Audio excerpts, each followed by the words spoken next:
Bon, j'espère que vous m'entendez.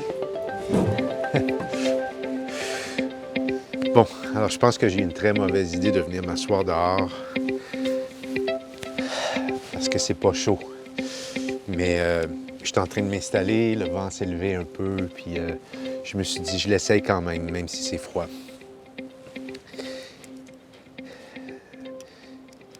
Vous savez, moi, mes réflexions portent toujours sur des observations, je me répète en disant ça, et ça me conduit parfois à des... Ça me conduit parfois à des réponses ou des explications ou des théories qui, des fois, va expliquer le comportement humain. Moi, je m'intéresse beaucoup, beaucoup au comportement humain, pour ceux qui ne l'auraient pas remarqué. Et souvent, quand on est dans la voiture, quand on est seul dans la voiture, c'est un bon moment pour réfléchir, pour penser. Et je revenais tantôt du travail et j'avais un peu de route à faire. Puis comme on est vendredi saint aujourd'hui de l'enregistrement, il n'y avait pas beaucoup de trafic sur la route, mais il y avait un peu de voitures, mais ça roulait relativement bien, vite. Pas de trafic. Pour un vendredi, c'est quand même, faut célébrer ça, mais c'est vendredi saint. Donc, c'était bon pour moi parce qu'à l'heure de pointe, j'essaie tout le temps d'éviter d'avoir des rendez-vous. Mais là, j'avais dit, bon, je m'étais dit dans ma tête, OK, il n'y aura probablement pas trop de trafic, donc c'est correct que je vais me retrouver sur la route, je vais prendre la chance. Puis, ça roulait relativement bien. Mais moi, je fais beaucoup de constatations quand je conduis. Puis là, je veux pas dire que... Je veux pas mettre le blâme sur personne, là. Je pense qu'on est probablement nombreux à se rendre compte que les autres conduisent mal par rapport à notre façon de conduire. Hein? C'est toujours les autres qui conduisent mal. Je suis le premier à, à penser comme ça. Euh, et j'ai mes raisons de penser comme ça. J'ai pris un cours de conduite et je pense qu'il y en a beaucoup qui n'en ont pas pris. Quand j'étais jeune, là, et je pense qu'il y en a beaucoup qui ne l'ont pas pris, puis je pense que ceux qui l'ont pris, il y en a beaucoup qui ont tout oublié. Et moi, j'ai pas oublié. Je suis quelqu'un, quand tu me dis quelque chose, je l'applique, puis je l'applique, même si c'est 40 ans plus tard, je l'applique encore. Et ça m'a porté à réfléchir à quelque chose, à me ramener à une réflexion que je fais régulièrement. Pourquoi il y a tant de dichotomie entre les gens? Pourquoi il y a tant de confrontations? Pourquoi les gens ont tant de misère à s'entendre, à se comprendre? Et je suis arrivé avec une théorie. Donc, je vous présente ma théorie aujourd'hui. Puis je vais me prendre une petite gorgée de café. J'espère qu'il est encore chaud. Il est tiède. Thé, je m'excuse, je ne bois plus de café, c'est du thé. Et ces années d'observation-là, je n'arrivais pas nécessairement à cerner, mais on dirait que tout ça, ça a popé aujourd'hui. J'ai comme compris aujourd'hui. En fait, j'ai comme mis plusieurs éléments d'observation, puis des choses que je mentionne depuis toujours. Ça a comme convergé aujourd'hui, puis ça m'a comme fait voir. J'ai eu une illumination tout à l'heure dans la voiture. Et je vous explique. Ça ne se produit pas juste dans la voiture, ça se produit à tous les jours. J'ai eu quelque chose cette semaine encore. J'arrive pas à m'expliquer comment on a pu en arriver à ça. Une personne et moi, c'est absolument, pour moi, c'est inconcevable. Je comprends pas ce qui s'est passé. Mais j'arrive avec ma théorie. Mon observation des dernières années, toute ma vie finalement, mais moi j'ai commencé vraiment à observer le monde il y a à peu près 20 ans, là, mais intensément depuis 4 ans, à essayer de comprendre pourquoi il y a des gens qui ont l'air hypnotisés, qui ont l'air des automates sans réfléchir, etc. Puis pourquoi il y a des gens qui pensent, puis qui réfléchissent, puis qui voient des choses que les autres ne voient pas. Vous savez, hein, je parle que de ça depuis 4 ans. Je m'excuse, j'ai l'impression de faire garder le suspense, je suis désolé. J'haïs ça quand les gens font ça en vidéo. Ma théorie est la suivante. La raison pour laquelle les gens sont tout le temps en confrontation, pourquoi il y a autant de guerres, pourquoi il y a autant de chicanes, pourquoi il y a on trouve que l'autre conduit mal, on trouve que l'autre agit mal, on trouve que l'autre nous traite mal, on trouve que l'autre nous interprète mal, alors que l'autre pense que c'est l'inverse. On met le blâme sur l'autre, on voit le défaut sur l'autre, on voit... Et l'autre, tu vas lui demander, puis il va te dire, tu sais, un tel, c'est un ci, puis quand tu vas parler à l'autre, non, c'est lui qui est un ci, puis il y a beaucoup d'effets miroirs. Hein. On voit beaucoup, les gens nous reprochent beaucoup un problème qu'on voit clairement chez eux. Ils sont comme ça, ils vont parler des autres, ils vont citer des traits de caractère de gens qui n'aiment pas ou qui observent, puis on se dit, je ne peux pas croire que ça vient de cette personne-là, parce que tout ce qu'elle est en train d'énumérer, c'est tellement le reflet de celle qu'il dit. C'est-à-dire qu'elle l'observe chez les autres, mais elle ne réalise pas qu'elle est la première personne à comporter ces éléments-là. Et la raison pour ça, c'est que je pense qu'ici sur Terre, dans l'incarnation qu'on est, nous vibrons tous à des fréquences différentes. On a tous notre propre fréquence. On peut penser à un émetteur radio, là. Il y a plusieurs postes radio. Puis ceux qui sont déjà allés en Californie, vous allez voir, ici au Québec, c'est rien. Là. En Californie, à chaque coche que tu tournes, il y a une nouvelle station. C'était incroyable. Écoutez, il y a 35 millions de personnes, je pense, qui habitent en Californie. Des postes de radio là-bas, il n'y en a pas 4-5 comme ici. Là. Il y en a, je ne sais pas, des centaines. Et chaque poste émet un message. Et tu tournes à l'autre, puis le message, bon, il peut être pareil, mais c'est un autre message, c'est un autre. C'est pas le même en même temps, en tout cas. Et moi, je pense que quand on s'incarne sur Terre ici, on s'incarne dans un endroit où chacun a sa vibration, a sa fréquence.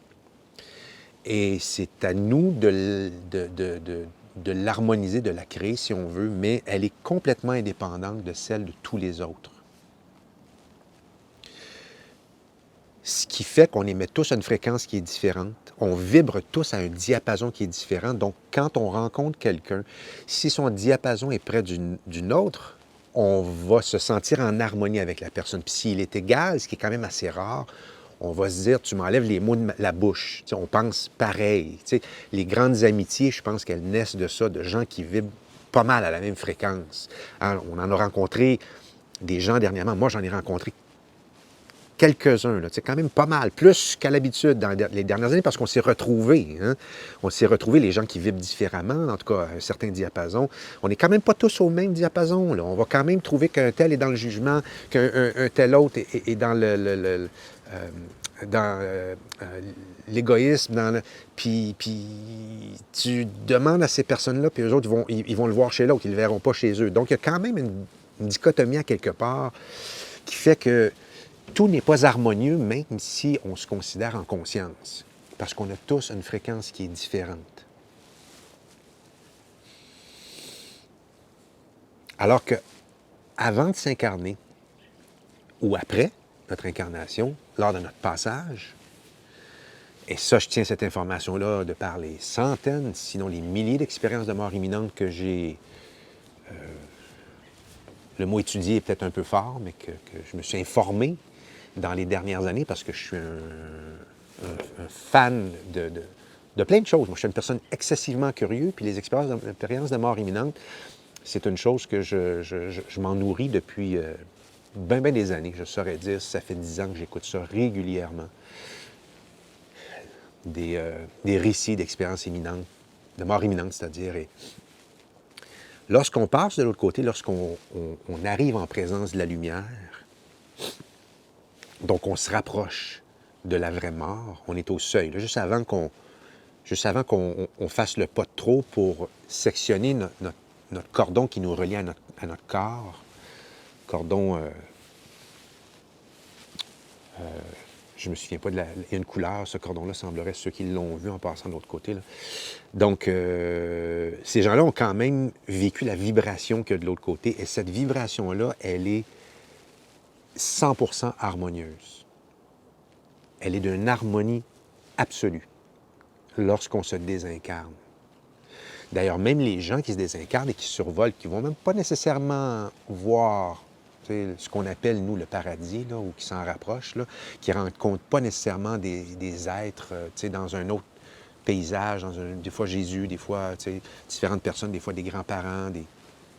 Mais juste les gens qui se désincarnent et qui survolent leur corps sur une table d'opération, par exemple, vont dire, je regardais mon corps et j'avais, premièrement, souvent, on ne reconnaît pas, les gens ne reconnaissent pas que c'est leur propre corps. Et ils ont un détachement absolu. C'est comme s'ils regardaient un film, puis cette personne-là, c'est pas eux finalement, c'est un corps. Puis quand ils le reconnaissent, « Ah, c'est moi ça? Je pensais pas que j'étais si laid que ça, ou je pensais pas que j'avais l'air de ça. » Un détachement complet, là, comme si c'était pas eux finalement, un simple véhicule. C'est une vieille voiture rouillée qu'on envoie à la dompe, là, puis qu'on n'a plus du tout d'intérêt. C'est parce que les gens qui se désincarnent, ils viennent épouser la vibration, si on veut, d'harmonie totale, où dans cette harmonie totale-là, il n'y a plus de mots que j'utilise jamais, il n'y a plus de peur, il n'y a plus de haine, il n'y a plus de sentiment de vengeance et toutes ces choses-là. Tous les sentiments négatifs n'existent pas lorsqu'on se désincarne. Et plus on se rapproche de la lumière qui semble être la source divine, plus on s'en rapproche, plus l'amour émane d'une façon incalculable. Tout le monde dit 1 million de fois plus puissant que l'amour le plus élevé qu'on peut connaître sur Terre. Donc, écoutez, moi, ça me semble énorme, 1 million de fois plus, mais en tout cas, juste ça pour dire que, je ne sais pas pourquoi ce mot-là revient tout le temps, ce terme-là, c'est 1 million de fois plus que vous pouvez imaginer. Alors, ça doit être très, très gros, l'amour qui provient de ça, et tout est harmonisé à cet amour-là. Il n'y a aucun jugement lorsque tu te rends assez loin et tu fais ton life review, hein, tu revis ta vie en accéléré, et que tu es accompagné lors de ton life review, tu n'es pas jugé du tout, du tout. Il n'y a que toi qui te regardes et toi, tu risques on risque tous d'avoir des sentiments très, très douloureux parce qu'on voit les blessures qu'on a faites aux autres et on les sent de leur point de vue. Donc, quand on a été méchant avec quelqu'un, là, on va être à l'autre bout du bâton. En fait, on est des deux côtés. Et pourquoi c'est comme ça? Quand on se désincarne aussi, une chose qu'on entend souvent, c'est que les gens, ils ne parlent pas. Ils associent ça à de la télépathie, mais ils disent en même temps, je ne sais pas si c'est de la télépathie, mais les lèvres ne bougeaient pas. Puis dès que j'ai une question en tête, j'avais la réponse tout de suite. Mais ça, c'est la même chose. C'est qu'à partir du moment où on est tous sur la même vibration, la même fréquence, la même... Tu sais, quand on est de l'autre côté, on se branche sur la conscience universelle. Donc, ce que les autres pensent, les connaissances des autres deviennent les nôtres parce qu'on est branché sur cette fréquence-là. Et lorsqu'on est ici sur Terre, on est séparé de cette fréquence-là pour la plus grande expérience qu'on vient faire ici sur Terre, je pense, et c'est ça ma théorie, c'est qu'on vient s'incarner dans un corps où est-ce qu'on est détaché de la fréquence universelle, la fréquence... Et là, on émane tous notre propre fréquence et il faut qu'on se retrouve là-dedans, il faut qu'on essaie de se balancer. Le challenge quand on vient, le défi quand on s'incarne, c'est de venir dealer avec nos différentes fréquences pour voir comment on peut interagir lorsqu'on n'est pas tous sur la fréquence universelle. C'est assez profond, hein? Moi, je suis arrivé avec ça tantôt, je me suis dit, voilà, c'est ça, j'ai trouvé. Je ne sais pas si je suis le premier à en parler, mais en fait, je suis arrivé à le mettre. Je suis arrivé tu sais, le puzzle, je l'ai fait. J'avais les morceaux, mais je l'ai fait tantôt. Je me suis dit, c'est exactement ça qu'on vient faire ici. On vient vivre des expériences, on le sait, on vient vivre des expériences, on vient vivre la vie matérielle, on vient... Tu sais, tout ça, ça n'existe pas de l'autre côté. Là. On vient vivre, on s'incarne, on vit une vie matérielle, de basse fréquence, hein, on peut y toucher. Tout ce qu'on voit, on peut y toucher parce que c'est de la basse fréquence. Ça vibre tellement lentement que on ne peut pas passer à travers. Alors, c'est pour ça aussi que quand on décède, quand on se décorpore, on devient conscience. Ça aussi, ça fait partie de la théorie. On devient conscience. Et la conscience est une vibration tellement élevée qu'elle passe à travers les murs, qu'elle passe à travers tout. Je serais capable de passer ma main à travers. Tu sais, je viendrais pour prendre et je passerais dans le vide. Il y a des gens comme ça qui se décorporent pendant qu'ils sont à l'hôpital, puis ils voient leurs proches dans les salles d'attente à l'hôpital, et ils viennent à côté, ils sont... Oh, quel dommage! J'ai dû après m'être rendu compte que la caméra avait arrêté d'enregistrer, je ne sais pas à quel moment, j'ai dû la repartir. Donc, je ne sais pas qu'est-ce qui fait partie de la première partie et non. Mais je vais conclure là-dessus. Donc, j'espère que j'ai au moins eu le temps de me rendre compte à vous expliquer ma théorie et je vais la résumer. Okay? Mes observations m'ont apporté à me rendre compte que lorsqu'on est incorporé, on a tous notre propre fréquence. On s'incorpore avec chacun notre propre fréquence qui est totalement indépendante de celle de chacun des gens qui nous entourent, si on veut. Un peu comme je faisais référence au poste de radio, je parlais de la Californie, où est-ce qu'il y a un poste à chaque incrément, il y a une station différente. Il y a des centaines de chaînes radio en Californie comparativement ici. Et on vibre tous notre propre fréquence et on s'adonne bien avec les gens qui sont sur une fréquence près de la nôtre ou à peu près la même, si on veut. Donc, plus la fréquence des gens qui nous entourent, elle est près de la nôtre, plus notre relation va être harmonieuse, plus elle est différente, plus haute ou plus basse que la nôtre, plus il va y avoir une dichotomie, plus il va y avoir de chances qu'on ne s'entende pas, que les confrontations, que les désaccords, que les points de vue soient bien différents entre les gens. Donc, et ça, c'est une chose qui est typiquement dans l'incarnation terrestre. Parce que lorsqu'on quitte notre corps, j'expliquais, et je m'excuse si je me répète, d'après les milliers d'expériences de mort imminente que j'ai entendues, au cours des dernières 10 ans peut-être, et je pense que je peux dire que je suis presque un spécialiste. Je veux dire, j'ai quasiment fait une thèse sur les expériences de mort imminente, tellement j'en ai écrit. Je pourrais écrire des livres probablement. Lorsqu'on se désincorpore, à commencer par les gens qui sortent de leur corps sur une table d'opération, par exemple, et qui voient leur corps, ils n'ont aucun sentiment négatif. Ils ont un détachement absolu avec leur corps qu'ils souvent ne reconnaissent même pas au premier abord. Et ils ont beau parler aux gens qui sont là, et les gens ne les entendent pas, et même quand ils essaient de leur toucher, ils ne leur touchent pas. Pourquoi? Parce que lorsqu'on se décorpore, on vibre à une fréquence très, très élevée.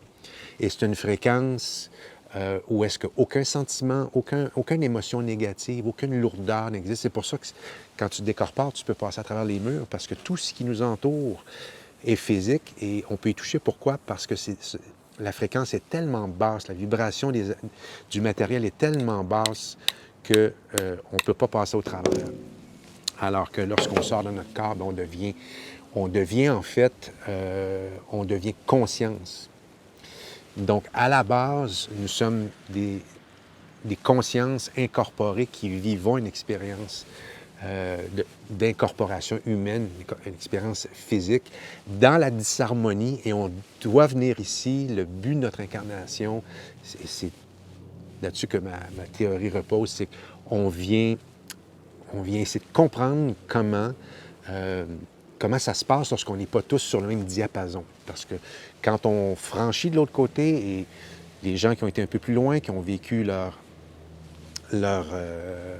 life review, comme on dit, leur revue de vie, et ceux qui se sont rapprochés de la lumière, plus on se rapproche de la lumière, plus on se rapproche de la source, plus la fréquence est élevée et ça devient pur amour. Il n'y a rien d'autre que de l'amour quand on est là. Et tout le monde est à ce moment-là harmonisé à la fréquence de la lumière qui est la fréquence divine, qui est la fréquence suprême. Et il n'y a aucune...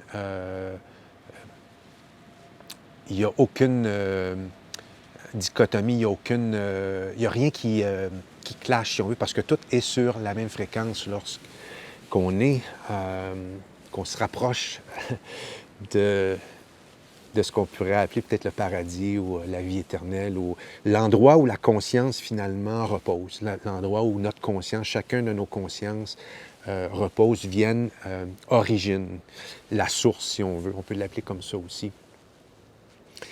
Alors, c'est ça la constatation que j'ai faite aujourd'hui en conduisant ma voiture. En fait, c'est pas la constatation que j'ai faite, c'est comme j'ai pris le temps de mettre tous les morceaux du puzzle ensemble après des années d'observation, à savoir pourquoi les gens conduisent si différemment sur la route. Un tel va dire que lui conduit mal, lui va dire que l'autre conduit mal. Et en relation humaine aussi, lui il m'a l'air comme ci, elle a l'air comme ça. Puis tout ça est une question de fréquence. C'est la fréquence à laquelle tu as choisi de te syntoniser en venant ici. C'est la tienne et tu peux travailler dessus. Tu peux monter ta fréquence et ça se fait par un travail, un développement personnel. Et ce que je disais tantôt, que je ne suis pas certain qu'il a fait la cote, c'est que très peu de gens font du développement personnel et ceux qui en font, malheureusement, souvent, ne savent pas comment en faire. Donc, le développement personnel, en fait, c'est d'essayer d'offrir la meilleure version de toi à tout moment de la journée. C'est d'essayer de comprendre que les problèmes que tu vois chez les autres, c'est le reflet de ce qui est à l'intérieur de toi, bien souvent. Et quand tu as atteint un certain niveau, et je ne suis pas encore là, j'y suis souvent, mais pas encore à la perfection, quand tu as atteint un niveau très élevé de vibration, tu ne portes plus aucun jugement sur les autres. Moi, je suis rendu à l'étape où est-ce que je peux encore avoir des jugements, un tel conduit mal, un tel c'est un ci, un tel c'est un ça, mais j'ai au moins, dans la meilleure version de moi que j'essaie d'obtenir à chaque jour, j'ai au moins la conscience de garder mes pensées pour moi. Je critique pas le moins possible. Certainement que je m'échappe des fois. J'essaie le moins possible de critiquer, de juger, parce que je sais qu'à partir du moment où je fais ça, c'est moi qui est dans le tort. C'est moi qui porte un jugement sur l'autre. Alors que l'autre, c'est sa fréquence, c'est pas la mienne. Moi, je dois travailler sur la mienne. Et je dois la faire vibrer le plus haut possible, être le plus gentil possible avec les gens, de sorte que si des gens portent un jugement sur moi, si des gens m'attaquent, si je sais que j'ai livré la meilleure version de moi-même, je sais que c'est pas de moi qui parle, mais c'est de eux qui parlent. Parce qu'à partir du moment où tu mentionnes qu'une personne est laide, est grosse, tu sais, des fois, on va voir sur les réseaux sociaux souvent des femmes, mais ça peut être des hommes aussi, des femmes qui vont avoir eu des excès de chirurgie, d'injection avec des grosses lèvres, puis tout ça, des visages complètement déformés. C'est très facile de porter un jugement sur cette personne-là. Il faut pas. Il faut pas. Ça nous prouve que notre fréquence est trop basse. On est dans le jugement de l'autre. Alors, la façon que je réagis quand je vois ça, j'ai plus tendance à dire avoir une personne souffrante. Quelle souffrance pour devoir faire ça. Mais en même temps, je respecte le choix de la personne. C'est son corps, elle peut faire ce qu'elle veut avec. Mais souvent, c'est parce que les gens s'embellissent pas. J'ai absolument rien contre la chirurgie esthétique en passant. Là. Je pense que quand ça améliore un défaut chez quelqu'un ou la personne a de la misère à vivre avec quelque chose, moi, j'ai pas de problème avec ça. Mais on voit qu'il y a des gens qui poussent à l'extrême et ils se difforment, ils ont tellement une obsession qu'à un moment donné, ils franchissent rapidement l'étape où est-ce que c'est complètement... je veux dire, ils se déforment plutôt que de s'améliorer, mais pour moi, c'est des gens qui sont souffrants. Mais encore là, je vais pas insulter les gens avec ça. C'est juste que moi, c'est une constatation que je fais. Je me dis, tu sais, des fois, on regarde les gens, puis la meilleure chose, c'est de jamais juger. C'est que tu gardes ton observation pour toi, puis tu peux dire, ouais, OK, je comprends pas cette personne-là. Je comprends pas pourquoi elle conduit comme ça. Je comprends pas pourquoi elle fait ça. Je comprends pas pourquoi elle me traite de ça, mais il faut comprendre qu'on est venu vivre justement la dissonance des différentes fréquences. Et il faut l'accepter, c'est ça l'expérience humaine. Alors, je vais terminer là-dessus. Il fait froid. J'ai pas eu une bonne idée de m'installer dehors. Et j'espère que les 2 segments de ma vidéo vont être cohérents parce que je sais pas où la première vidéo s'est arrêtée. Je vous laisse là-dessus. Je vais aller me réchauffer. Mon thé est rendu glacé. C'est rendu un thé glacé. En effet. Alors, on se reparle bientôt.